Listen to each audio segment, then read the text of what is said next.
महाराष्ट्राच्या राजकारणात पुन्हा एकदा मोठी उलथापालथ होण्याची चिन्ह दिसत आहेत. राष्ट्रवादी काँग्रेस पक्षात अंतर्गत तणाव वाढतोय आणि सगळ्यात मोठा प्रश्न सध्या चर्चेत आहे, एनसीपीचे किती आणि कोण नेते भाजपकडून निवडणूक लढवणार. दरम्यान सुनीत्रा पवार यांच्यासाठी परिस्थिती अधिकच कठीण होत चालली आहे आणि याच पार्श्वभूमीवर रोहित पवार यांनी केलेले 5 खळबळजनक दावे राज्यात चर्चेचा विषय बनले आहेत. नेमकं काय चाललंय महाराष्ट्राच्या राजकारणात पाहूया सविस्तर. नमस्कार, मी आरती. आपण पाहत आहात आझाद मराठी. राष्ट्रवादी काँग्रेसमध्ये एकेकाळी अजित पवार यांची ओळख लोकनेते अशी होती.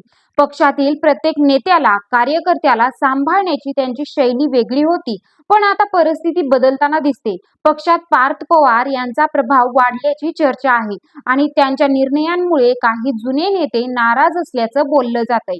याच पार्श्वभूमीवर रोहित पवारांनी 5 मोठे दावे केले आहेत, ज्यात सर्वात महत्वाचा मुद्दा आहे एनसीपीचे नेते भाजपकडून लढण्याची शक्यता. रोहित पवारांच्या दाव्यानुसार अजित पवार गटातील तब्बल 22 आमदार सध्या भाजपच्या संपर्कात आहेत.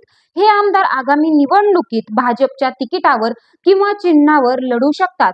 सुनील तटकरे आणि प्रफुल्ल पटेल यांसारखे वरिष्ठ नेते भविष्यात स्वतःच्या पक्षाऐवजी भाजपच्या चिन्हावर निवडणूक लढवतील, असा थेट दावा करण्यात आला आहे.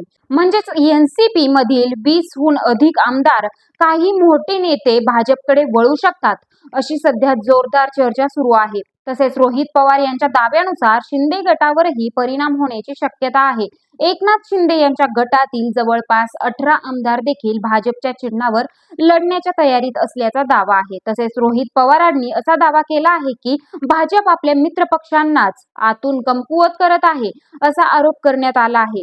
तसेच सध्याची परिस्थिती पाहता अजित पवार गटात सध्या मनमानी कारभार सुरू असून त्यामुळे अनेक जुने नेते नाराज आहेत. ही नाराजीच पुढे मोठ्या फुटीचं कारण ठरू शकतं. तर एकूणच महाराष्ट्राच्या राजकारणात मोठे बदल होण्याची शक्यता स्पष्ट दिसते. 22 पेक्षा जास्त आमदार, तटकरे, पटेल यांसारखे मोठे नेते भाजपकडे वळू शकतात. हा दावा जर खरा ठरला तर एनसीपी साठी हा मोठा धोका ठरू शकतो. दरम्यान सुनीत्रा पवारांसमोर राजकीय आव्हानं अधिकच कठीण होत आहेत. आता सगळ्यांचं लक्ष एकाच गोष्टीकडे आहे, हे दावे कितपत खरे ठरणार आणि पुढे नेमकं कोण भाजपकडून मैदानात उतरणार.